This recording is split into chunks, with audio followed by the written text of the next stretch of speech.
Chapitre 9. Les pensées sont des parasites. 15 heures, Lucas regarde Mélanie du coin de l'œil. Elle est là, mais elle est ailleurs. Elle vit dans une autre dimension. Elle est vite fatiguée et va s'asseoir en attendant l'arrivée d'un nouveau client. Elle est complètement absorbée par quelque chose. Ça va, Mélanie? Tu as l'air pensive. Un souci? Pas vraiment. C'est dans ma tête. On dirait un manège. Ça parle et ça discute. Et ça me fatigue. Ne va pas penser que je suis folle. C'est mon système d'exploitation du monde qui fait du n'importe quoi. Non, pas du tout. On a tous des pensées qui surgissent de nulle part et qui prennent même le contrôle de notre conscience des fois. Il faut vraiment comprendre que les pensées ne viennent pas de nous. Elles sont complètement indépendantes de notre volonté ou de notre vouloir. Elles sont automatiquement générées par le système. On peut imaginer les pensées comme des formes de vie autonomes et qui cherchent à proliférer.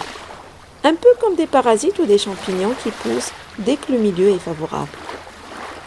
Des formes de vie autonomes? Oui, Mélanie, c'est ce que j'ai lu dans un livre qui s'appelle « Le pouvoir du moment présent ». Tu devrais le lire. L'auteur était lui-même un grand angoissé et dépressif.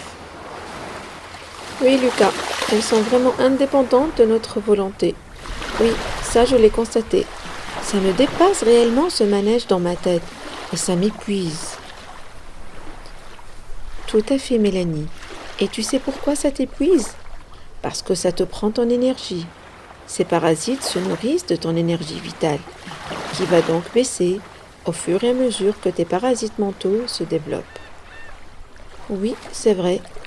C'est au moment où je veux rédiger mon mémoire, surtout, que ces pensées surgissent de nulle part, des événements passés, des interprétations, des questions, des scénarios pour le futur, etc.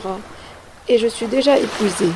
On peut dire que notre cerveau, notre système d'exploitation du monde, donc, contient un logiciel d'aide à la décision. C'est une sorte d'application très sophistiquée. Ça fait des analyses et ça propose les bonnes décisions à prendre dans chaque situation. Notre cerveau fait la même chose, tout le temps. Il ne sait pas s'arrêter. Il essaie de nous aider en fait. Mais souvent, il s'intéresse à beaucoup trop de choses, des choses futiles qui ne sont pas importantes, ou des choses qui sont tellement négatives et qui ne nous apportent pas de valeur ajoutée.